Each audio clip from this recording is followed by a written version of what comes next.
옆분과 서로 인사하십시다. 웃으면서 삽시다. 한 번 더 인사합니다. 웃으면서 살겠습니다. 동성한 한가위 보내셨습니까? 행복한 한가위 보내셨습니까? 인천공항이 아주 북적북적했다 그러죠. 참 설 연휴치고는 꽤 긴 연휴가 되어서 아마 연휴 후에도 좀 푹 쉬었으리라 생각이 되어집니다. 무엇보다도 우리가 이 땅을 살아갈 때에 하나님 은혜 가운데 여러분들 마음속에 기쁨과 즐거움과 그리고 참 소망을 잃지 않고 살아가기를 바랍니다. 하루하루 삶 속에서 힘든 일도 있고 어려운 일도 있고 또 슬픈 일도 있다 할지라도 우리에게는 저 천국의 소망이 있고 우리와 동행하시는 주님의 은혜의 손길이 있으니까 매 순간순간 잘 여러분들이 이겨내시고 은혜 안에서 소망을 잃지 않고 살아가시기를 바랍니다. 우리가 잘 아는 말씀이죠. 오늘 본문 말씀 속에 보게 되면 베드로 주님의 수제자가 나옵니다. 12제자 중에 한 사람이지만 주님께서 수제자로 삼으셨어요. 근데 원래 베드로의 이름은 베드로가 아니었습니다. 베드로의 원래 첫 번째 이름은요, 원래 자연의 이름은 시몬이었어요. 그런데 예수님이 시몬을 만나고 나서 앞으로 내 이름을 베드로라고 해라. 베드로라고 하는 이름의 뜻은 반석입니다. 그래서 좋은 이름을 주님께서 이 시몬에게 해주셨어요. 그래서 그거는 베드로라 불려지게 됩니다. 반석이라고 하는 이름으로 불려지는데 처음부터 끝까지 변함없이 스승을 존경하고 스승을 따르고 또 배반하지 아니하고 끝까지 충성하면 더 좋았으련만 그렇지 못하고 중간 계속해서 주님을 따라가면서도 삐그덕 소리를 내고 이렇게도 넘어졌다가 저렇게도 넘어졌다가 해서 주님께로부터 꾸중도 많이 들고 결국 주님이 또 십자가에 돌아가시기 전 고난받는 그 현장에서 주님을 3번씩이나 부인하고 저주까지 하는 제자로서 많은 사람들에게 알려져 있습니다. 베드로는 일평생 살면서 가슴에 아픈 마음을 가지고 살았다고 합니다. 내가 어떻게 이럴 수가 있지? 나의 스승이신 예수님을 일평생 따라다녔는데 주님은 나에게 모든 것을 다 내어주셨는데 내가 어떻게 주님을 부인할 수 있을까? 내가 어떻게 예수님을 모른다고 할 수 있을까?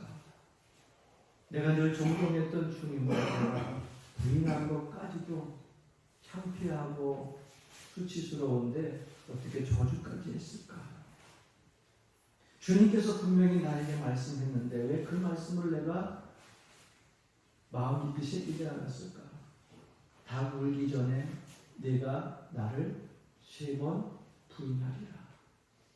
그때 주님이 하신 말씀을 내가 조금만 신경 써서 경청해서 내 마음에 담아두었다라고 하면 내 일평생 그런 결정적인 실수는 하지 않았을 텐데 주님이 하신 그 말씀을 내가 소비에 겨밀듯이 흘려들어서 이런 큰 실수를 했을까? 그래서 가슴 아픈 그런 마음을 가지고 일평생을 살았다고 해요.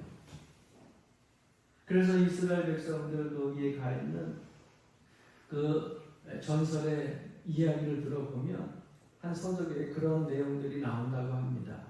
베드로는 잠을 자다가도 닭 울음소리만 꼬끼요 하고 들리면 그 자리에서 꼴떡 일어나가지고서 그때 예수님을 부인했던 그 참혹한 가슴 아픈 사건이 생각이 나가지고 어느 곳에 있던지 잠자리에서 꼴떡 일어나서 무릎을 꿇고 눈물을 흘리며 하나님께 주님께 참회의 고백을 일평생 드렸다고 해요.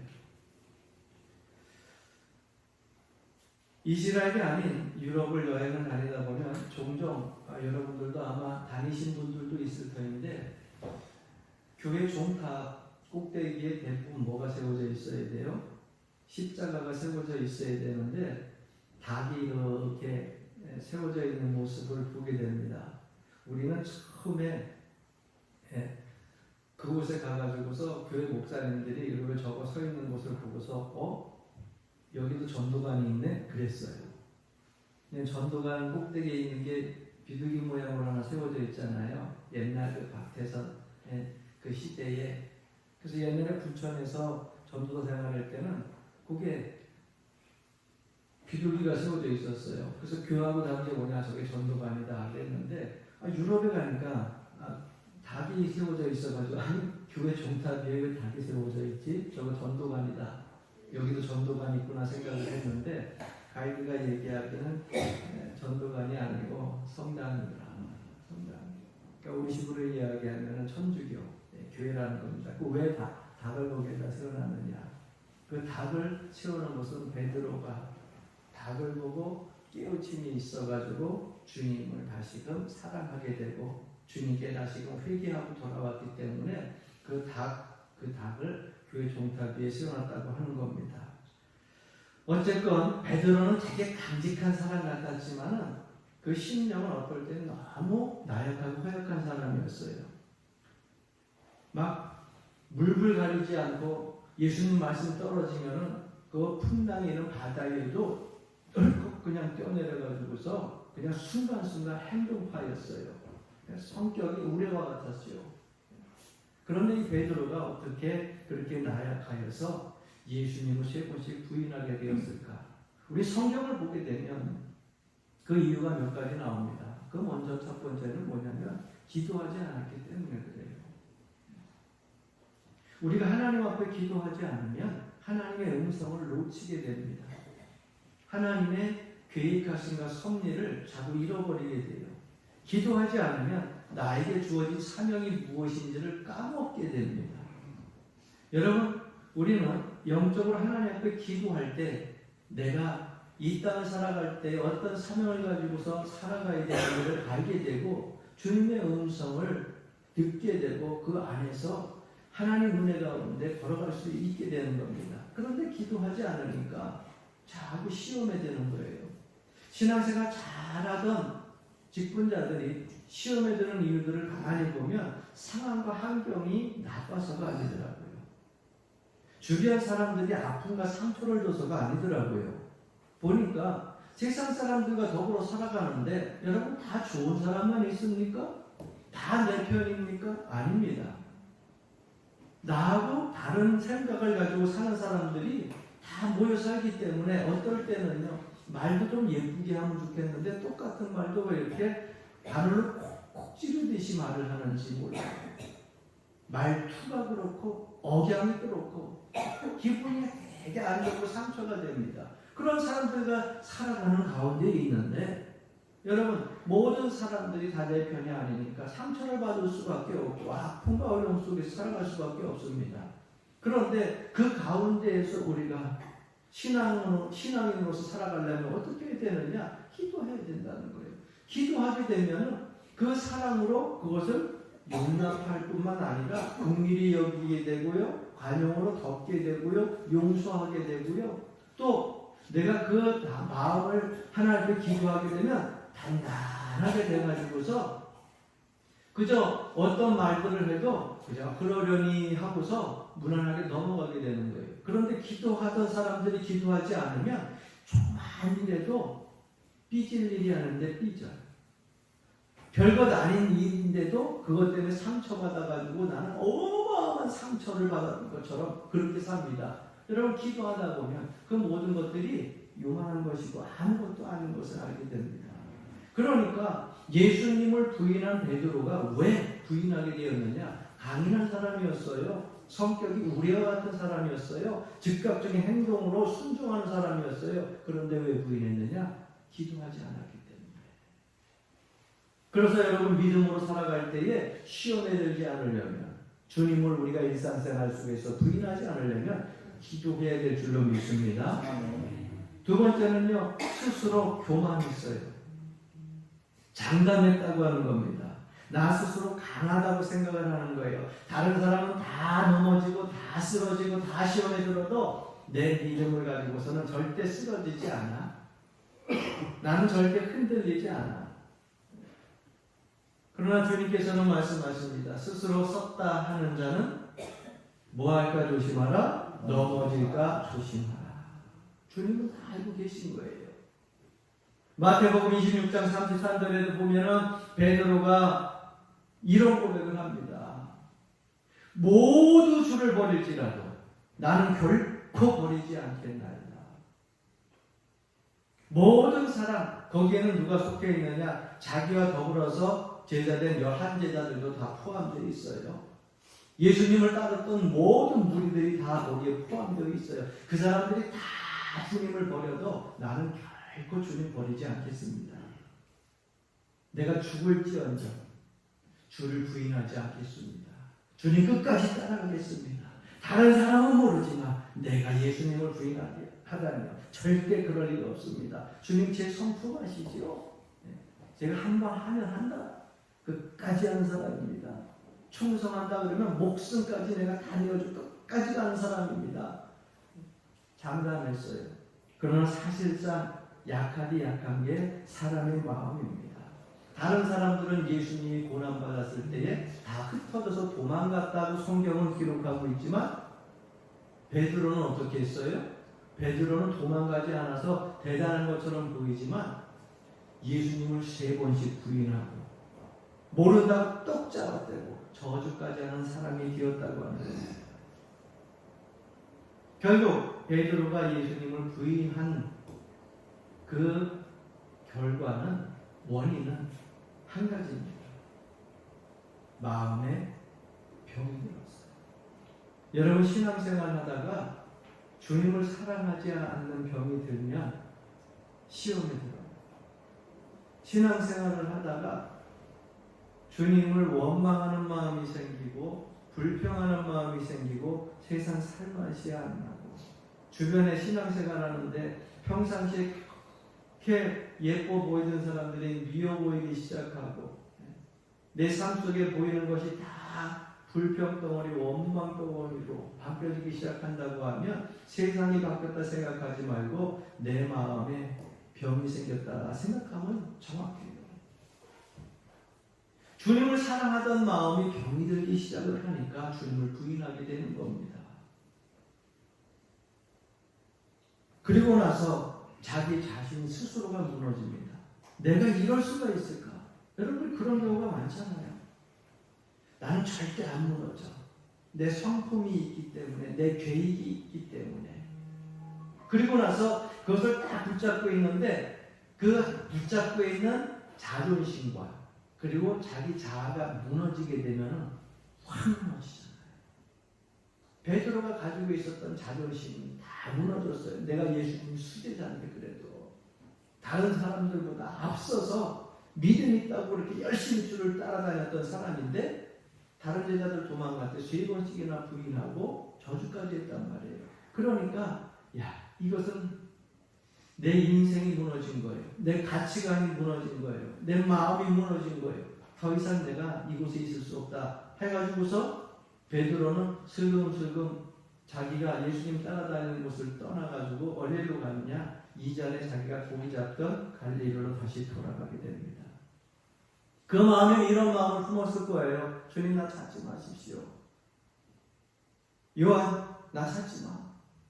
마태 나 찾지 마.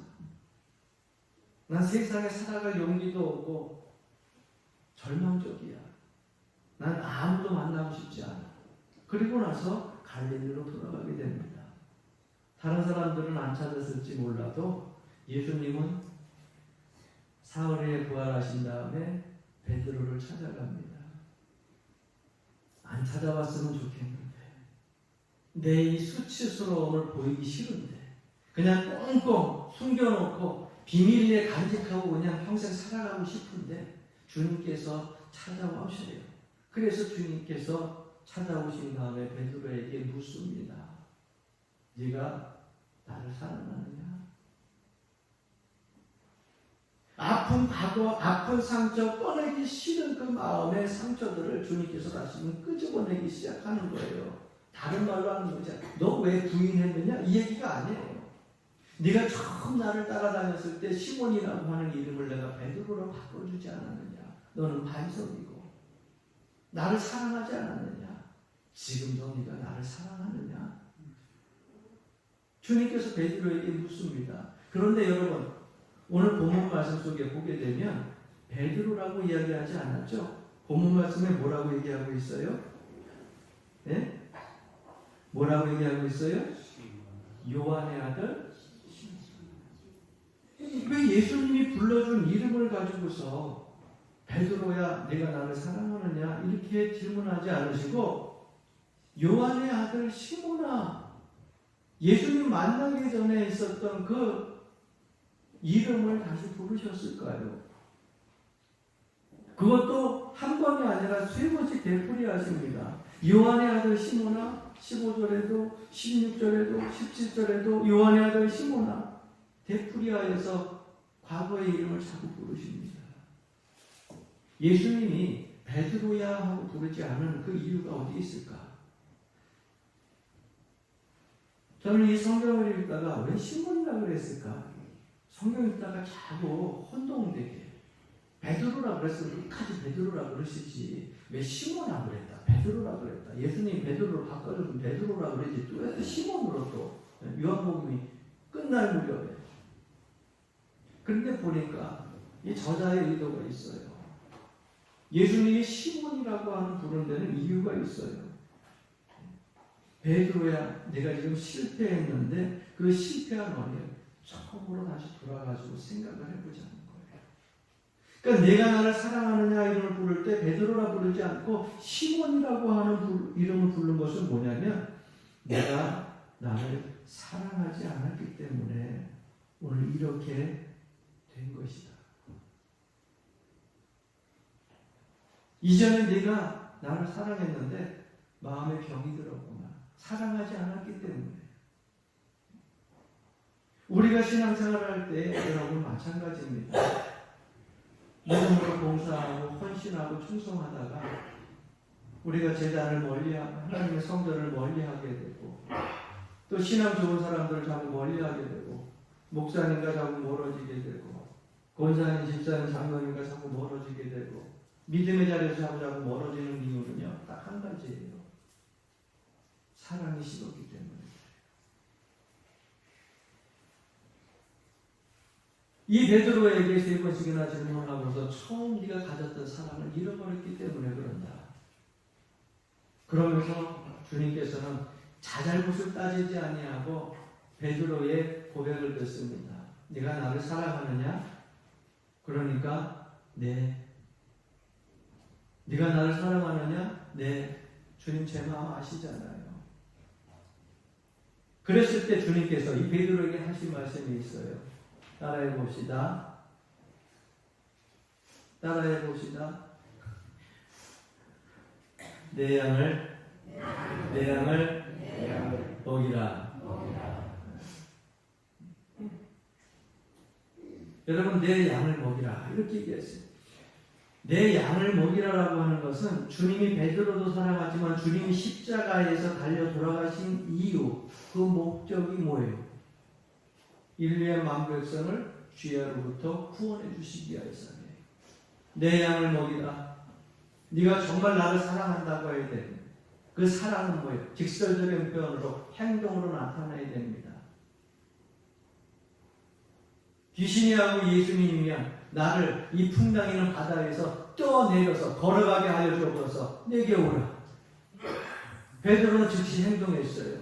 마찬가지로 네가 나를 사랑하느냐? 주님께서 다 하십니다. 내가 주님 사랑합니다. 그럼 행동해라. 그것이 뭐냐? 내 양을 먹이라. 너도 내가 사랑하는 한 영혼이지만 내 주변에 죽어가는 또 그들을 위해서 내 목숨을 던진 수많은 사람들의 생명, 그 사람들을 위하여서 너희들이 최선을 다해서 복음을 전하고 그 영혼들을 구원하는데 힘쓰라는 거예요. 여러분 사랑이라고 하는 것이 말로만 된다고 하면은 수백 번 수천 번 말할 수 있어요. 그러나 그 사랑이 진심이 담기려면 항상 뭐가 따라다녀야 되느냐? 행동이 따라와야 되는 겁니다. 주님을 사랑한다, 사랑한다. 고백이 얼마든지 할 수 있죠. 아침에도 일어나면서 주님 사랑합니다. 저녁에 잠자리 전에, 눕기 전에 주님 정말 사랑합니다. 입으로야 수없이 사랑한다고만 하고 주님 앞에 헌신하고 봉사하고 복음 전하고 기도하고 찬송하고 예배하는 모든 일들에 소홀히 여긴다고 하면 우린 주님 사랑한다고 이야기하는 것을 거짓말이라고 할 수밖에 없어요. 주님께서 그렇게 베드로의 고백을 듣고 난 다음에 오늘 본문 말씀 속에 보니까 이러한 말씀을 해요. 시몬아, 네가 나를 부정할 때도 있고 긍정할 때도 있고 열심히 따라다닐 때도 있고 마음이 약해가지고 부인할 때도 있고 엎치라 뒤치라 할 때가 있지나 마지막에는 나를 위해서 죽을 것이다. 그 말씀이 18절 이후의 말씀에 기록되어져 있는 거예요. 네가 엎치라 뒤치라 쓰러지기도 하고 넘어지기도 하고 또랑에 빠지기도 하고 돌에 걸려 넘어지기도 하고 그러나 네 마지막은 결국 주님을 위하여서 순교할 것이다. 결국 베드로는 주님께서 준비하고 예비하신 그 길을 걸어가게 됩니다. 그렇게 걸어갈 수 있었던 이유는요, 한 가지예요. 주님을 사랑하는 마음이 떠나지 않는 것입니다. 여러분 보십시오. 여러분 가지고 다니는 핸드폰 아마 주머니에 가방에 하나씩 다 있을 거예요. 그런데 여러분 그 핸드폰 아무리 좋다 할지라도요, 그 핸드폰 한 2, 3일 되게 되면 방전이 돼요. 그래서 보려고 해도 액정이고 뭐고 다 꺼지게 돼요. 다시금 여러분들이 뭐 유튜브를 보든지 아니면은 뭐 페이스북을 보든지 카카오를 보든지 보고 전화를 하려면 어떻게 돼요? 왔다 갔다 놔야 돼요? 충전기에다가 다시 꽂아야 돼요. 충전기에 꽂아놓게 되면 시원하게 다시금 죽었던 이 배터리 다시금 살아나게 되고 죽었던 전화기가 다시금 소생하게 되는 거예요. 우리가 포도나무인 예수님께 붙어 있다가 떨어져 나가게 되면 왜 죽느냐? 배터리가 떨어지니까. 그러니까 자꾸 여러분 주님께 붙어 있어야 돼요. 그래서 하나님의 거룩한 성전에 나와서 예배하는 거고, 할렐루야, 주의 말씀을 듣는 거고, 주의 말씀을 묵상하는 거고. 그래서 주님께 자꾸 붙어서 다시금 충전하여 세상에 나가서 내 양을 먹이라 하시는 말씀을 우리가 시행하는 것입니다. 저는 여러분들에게 좀 이 시간에 중요한 질문을 좀 하고 싶어요. 자꾸 벌써부터 죽는 연습하시느냐고 눈 감고 자는 건지 죽는 연습하는 건지 하시는 분들이 계시는데, 나중에 죽으면 눈 뜨래도 안 떠. 저절로 가까이 있으니까 살아있을 때 눈 떠요. 할렐루야. 아멘. 또 여기에서 아멘을 해. 그래도 오래는 살고 싶어가지고 그렇죠? 오래 사세요. 근데 여러분 몇 살까지 살기를 바라세요? 목사님 그걸 어떻게 그것들이 많은 성도님들 앞에서 얘기를 하겠습니까? 그러나 마음에 여러분들 생각을 했을 까 한 몇 살까지 살았으면 좋겠다. 오랫동안 사는데 여러분 몇 살까지 살긴 사는데 여러분 남의 얘기가 아니에요. 여러분 기도 제목 중에 하나가 될 수가 있어요. 사람이 어떻게 살았느냐 그것도 중요하지만 어떻게 죽느냐 이것도 중요합니다.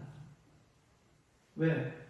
어차피 여러분들 90세, 100세, 110세, 120세까지 정한 그 생명의 수가 있지만은 결국은 한 번은 죽는다. 영원히 사는 것이 아니라 결국은 죽어요. 그러는데 여러분 지금 살아온 인생 속에서 나머지 살아갈 인생도 중요합니다. 정말 가치 있는 삶을 살아야 돼요. 그런데 죽는 그 순간에 여러분들 삶의 그 죽음이 주의 영광을 위해서 맞는 죽음이 되기를 간절히 축원합니다. 어떤 아들이 아버지가 돌아가셨는데 야, 아버님 세상에 평안히 살다가 어떻게 그렇게 가셨느냐? 글쎄요. 눈만 껌뻑껌뻑 있다 아버지에 대해서 기억나는 게 있냐? 예? 그냥 먹다가 돌아가셨어요. 어떻게 거기에다 좀 비석에 좀 뭘 쓸까 그러면은 뭐 쓰려고 했는데 생각이 안 나는 거예요. 맨날 먹고 싸고 죽고 먹고 싸고 죽고 그 생각밖에 안 나는 거예요. 장례식에서 조사를 하는 사람, 그 사람이 이 사람에 대해서 써야 되는데 이 사람에 대해서 쓸 게 없는 거예요. 여러분 심각하게 생각해야 돼요. 여러분 내가 죽었을 때 조사라고 하는 사람이 나를 위해서 쓴 그 조사의 내용들을 여러분들 생각해 보시면 어떻게 쓸까? 그러니까 사는 것도 중요하고요. 죽음의 자리도 중요한 거예요. 이후로 영화 쿠오바디스라고 하는 영화를 여러분들이 보셨지만은 이 쿠오바디스라고 하는 영화를 보면서 많은 사람들이 은혜를 받잖아요. 예수님을 부인했던 베드로가 로마에서 복음을 전하다가 로마에서 예수 믿는 사람들 막 극형에 처해서 죽이잖아요. 원형 경기장 안에서 예수 믿는 사람들 풀어놓고 사자, 야생생들도 풀어놓고 뜯어먹게 하고 원형 경기장에다가 십자가 세워놓고 예수 믿는 사람들 매달아놓고서 불태워가지고 죽이기도 하고 그런데 그 당시에 지도자였던 베드로를 주변에 있는 많은 사람들이 잠깐 피신해 있으라고 이야기를 합니다. 그래서 자기는 나름대로 피신했다 다시 복음을 전할 생각하고서 피신하고서 그리고 나중에 돌아와서 복음을 전해야지. 그리고서 여러분 그 로마에서 떠나는 과정 속에서 예수님을 만나게 되잖아요. 그때 무슨 생각을 했겠어요? 영화에 한 장면은 나오지 않지만 이전에 예수님 고난받을 때 예수님 정말 사랑했던 이 베드로가 두려워서 무서워가지고 예수님을 세 번씩 부인하고 저주까지 했던 그 모습이 순간 생각나지 않았겠어요. 그래서 베드로는요 자기가 죽을 줄 알면서도 로마에서 도망치려다가 다시금 로마를 향하여서 들어갑니다. 그것이 베드로의 마지막 생이었어요.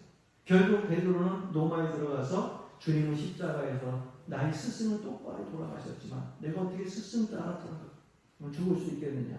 그래서 베드로는 십자가에 거꾸로 달려서 순교하게 됩니다.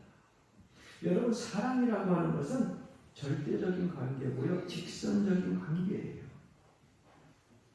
근데 오늘 제가 더 한 가지 또 의미 있는 내용들을 본 것은요. 오늘 본문에 보니까 19절부터 20절 말씀이에요.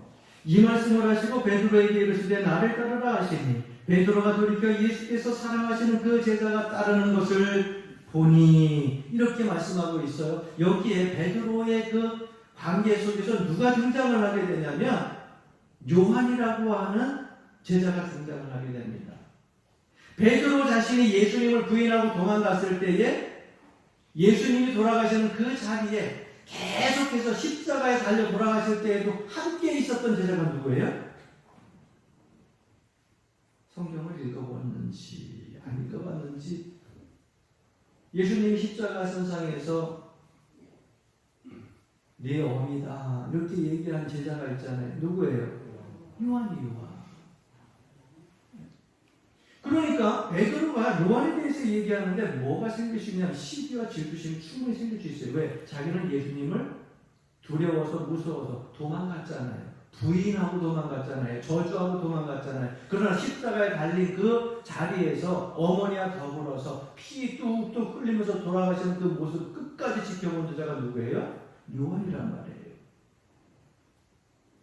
그러다 보니까 그 요한이 있으니까 자기에 대해서 운명을 이야기할 때 너는 이리도 저리도 엎치락 뒤치락 쓰러졌다 넘어졌다 하지만 결국 내 죽음은 나를 위해서 그 자리가 영광의 죽음을 하게 될 것이다 그랬는데 요한이 궁금한 거야.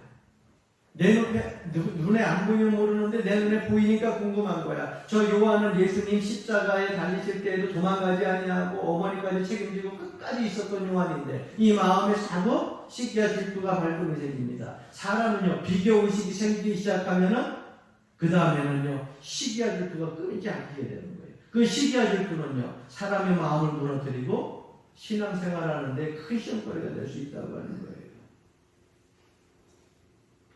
그런데 그때 주님께서 뭐라고 말씀하시느냐. 오늘 이 말씀 속에 보게 되면은요 한번 따라해 봅시다. 내게 무슨 상관이냐? 여러분, 이 말씀을 여러분 잘 기억해 보세요. 내가 힘들고 어렵고 시험 들어서 믿음 생활 제대로 못할 때 신앙생활 잘한 사람들이 있어요. 그래서 같이 신앙생활을 하다 보니까 때때로는 권사님, 집사님, 장로님 그분들에게 사랑을 받고 또 목사님한테도 사랑을 받고 참 좋은 것 같아. 어느 날 내가 믿음과 신앙이 되돌아와가지고서 딱 주의 성전에 들어왔는데 이전에 한 번도 나는 가끔 떠났다 들어왔다 넘어졌다 쓰러졌다 불평했다 원망했다 그랬는데 저 사람은 항상 공연을 떠나지도 않고 그 자리에 계속 있었어. 그래서 그 사람이 자꾸 신경이 쓰이는 거예요. 왜 저 사람은 쓰러지지도 않고 넘어지지도 않고 나는 자로나 오르나 치우치지도 않는데 저 사람은 왜 저러는지. 믿음이 좋다고 하면서 칭찬하고 고백하면서 본받으면 되지만 많은 사람들은 그렇지 않습니다. 거기에 대해서 시기와 질투심이 생기는 거예요. 나는 그렇게 죽는다고 하는데 주님, 저 예수님 돌아가시기 전에 끝까지 십자가 밑에서 끝까지 주님과 함께 있었던 저 요한은 어떻게 됩니까? 여러분, 이 질문이 그 질문 아니에요. 주님께서 순간 그 말씀을 하시니까 내게 무슨 상관이냐. 그리고 나서 하시는 말씀 따라해 봅시다. 나를 따르라. 너는 나를 따르라. 저 사람이 어떻게 신앙생활을 하고 어떻게 일생을 살아왔고 어떻게 봉사하고 어떻게 충성하고 어떻게 믿음 생활했는지 그거 놓고서 그 사람이 잘 될지 안 될지 그거 놓고서 나는 얼마나 잘 될지 안 될지 자꾸 비교하지 말고 신경 쓰지 말고 너는 나를 따라와라. 여러분, 신앙생활할 때 자꾸 주변 사람들, 같이 신앙생활하는 사람들 때문에 시험 들지 말기를 바랍니다. 비교하지 마세요. 여러분들에게 주어진 각자의 사명은요 다 달라요. 베드로가 죽는 모습이 달랐고요, 요한이 죽는 모습이 달랐고요, 마태가 죽는 모습, 야고보가 죽는 모습, 우리 신앙의 선조들이 순교한 그 모습을 다 다르고요, 우리 신앙의 선배들, 목사님들, 성도들이 신앙생활했던 그 모습들도요 다 달라요.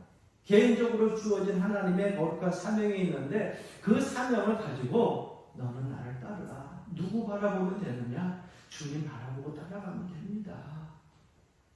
뭐 누구는 어떻고 누구는 이렇게 되고 거기에 뭐 신경 써요. 주님께서 여러분들에게 질문하실 거예요. 네가 나를 사랑하느냐? 여러분은 어떻게 고백할 거예요? 베드로가 고백한 것처럼 내가 주님 사랑합니다. 내가 주님 사랑하는 거 주님 다 아시잖아요. 그러면 내 양을 먹이라. 그리고 나를 따라와라. 이 말씀에만 기울이시고 좌로 우로 눈 돌리고 시선 돌리고 시험 들지 말고 주님만 따라갈 수 있기를 바랍니다. 하나님과 나와의 관계는요 삼각형이 아니에요. 나하고 권사님하고 집사님하고 그리고 하나님, 이런 삼각형 관계가 아니에요. 하나님과 나와의 관계예요. 권사님하고 하나님과의 관계예요. 집사님하고 하나님 관계예요. 그 직선적인 관계가 바로 성립되어질 때에 우리는 넘어지지 않는 겁니다. 쓰러지지 않는 겁니다. 엎지락 뒤치락 해도 지난 시간에 여러분들에게 말씀드렸던 것처럼 좀 떨릴 수가 있어요. 좀 흔들릴 수가 있어요. 그래도 나침판의 그 바늘은 어디를 향한다고요? 북쪽을 향하여 있는 것처럼 우리의 믿음과 신앙은 예수 그리스도와 걸어가신 그 십자가에 멈춰지게 되는 겁니다. 남이 받을 상급이 아니라 내가 받을 상급을 바라보고 너는 나를 따르라 하신 주님의 말씀을 여러분들 가슴 깊이 새겨듣고 참된 주님의 제자이기를 걸어갈 수 있는 저와 여러분들 되기를 간절히 축원합니다.